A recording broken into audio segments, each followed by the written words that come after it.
You know, it amazes me how many different landscapes there are in the state of Idaho. We just drove from forest to sand dunes to plains to desert to, there's so many different ways. And it's so beautiful out here because there's no one out here. So we can go drive, walk, hike, ride, play, bike, ski, get on our motorcycles, whatever. And we have so much area and space to do that. And it's such a wonderful, wonderful state for recreation. If you're into outdoor activity or outdoor things that you want to go do. And not sponsored, but the headsets that you're looking at, the Soundcore right there, I love it because I've got a work phone and then I've got my personal phone, and it's able to connect to both of them so that I can do my calls back and forth, as well as it can connect to my motorcycle helmet so that I can get all the music plus calls that I need to whilst driving around. Not sponsored, by the way, would love to be, but anyway, you guys came to listen to Tom Swift and his submarine boat. And we are on chapter XV, or chapter 15. This is called At the Tropical Island. So let's go ahead and get started here. If you guys would like, share and subscribe, please.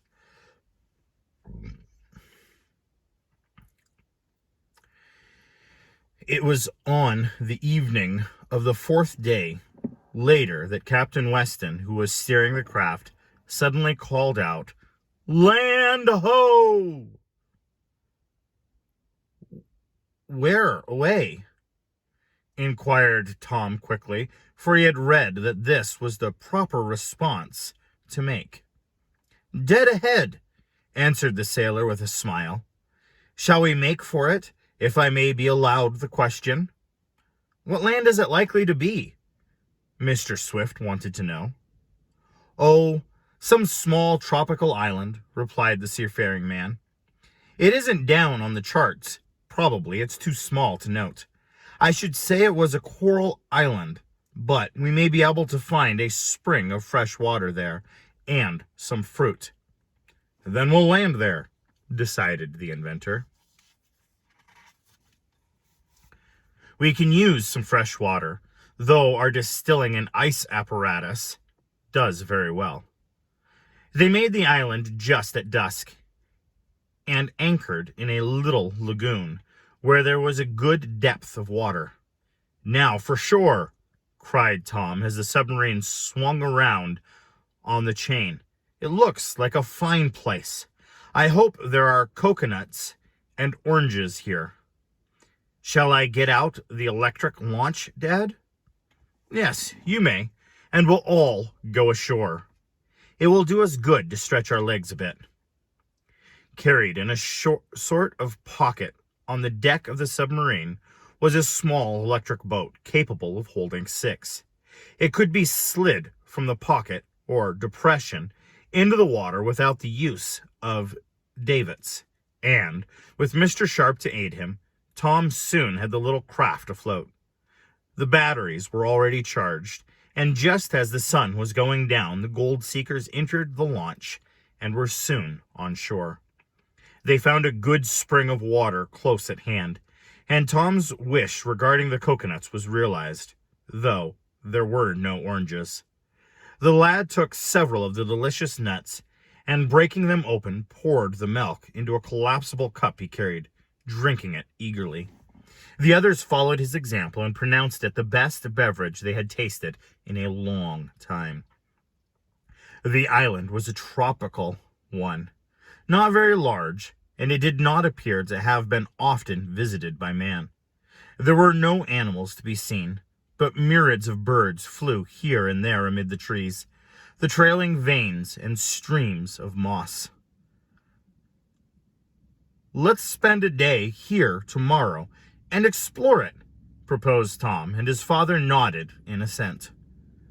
They went back to the submarine as night was beginning to gather, and in the cabin, after supper, talked over the happenings of their trip so far. "Do you think we'll have any trouble getting the gold out of the wrecked vessel?" asked Tom of Captain Weston after a pause. "Well, it's hard to say. I couldn't learn just how the wreck lays, whether it's on a sandy or rocky bottom. If the latter, it won't be so hard, but if the sand is worked in and partly covered it, we'll have some difficulties, if I may be permitted to say so. However, don't borrow trouble, we're not there yet, though at the rate we're traveling, it won't be long before we arrive." No watch was set that night, and it was not considered necessary. Tom was the first to arise in the morning, and he went out on the deck for a breath of fresh air before breakfast. He looked off at the beautiful little island, and had his eye took in all the little lagoon where the submarine was anchored, he uttered a startled cry. And well he might, for not 100 yards away, and nearer to the island than was the Advance, floated another craft. Another craft, almost similar in shape and size to the one built by the Swifts. Tom rubbed his eyes to make sure he was not seeing double. No, there could be no mistake about it. There was another submarine at the tropical island. As he looked, someone emerged from the conning tower of the second craft. The figure seemed strangely familiar.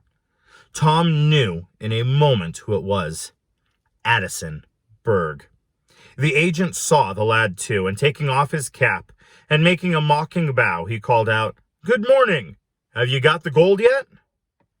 Tom did not know what to answer. Seeing the submarine at an island where he had supposed they would not be disturbed was disconcerting enough. But to be greeted by Berg was altogether too much, Tom thought. His fears about the rival boat builders would follow had not been without foundation. "Rather surprised to see us, aren't you?" went on Mr. Berg, smiling. "Rather," admitted Tom, choking over the word. "Thought you'd be," continued Berg. "We didn't expect to meet you so soon, but we're glad we did. I didn't altogether like hunting for sunken treasure with such indefinite directions as I have." "You are going to," stammered Tom, and then he concluded it would be best not to say anything. But his talk had been heard inside the submarine. His father came to the foot of the conning tower stairway. "To whom are you speaking, Tom?" he asked. "They're here, Dad," was the youth's answer. "Here? Who are here?" "Berg and his employers. They've found us, Dad." Yikes. So now, what's going to happen now that they're together, instead of out on their own, how are they going to find out about the wreck and about what they're going to do to be able to, to be able to get it before the other company gets it? Anyway, thank you guys so very much for tuning in today, and you have a wonderful, wonderful, and blessed day.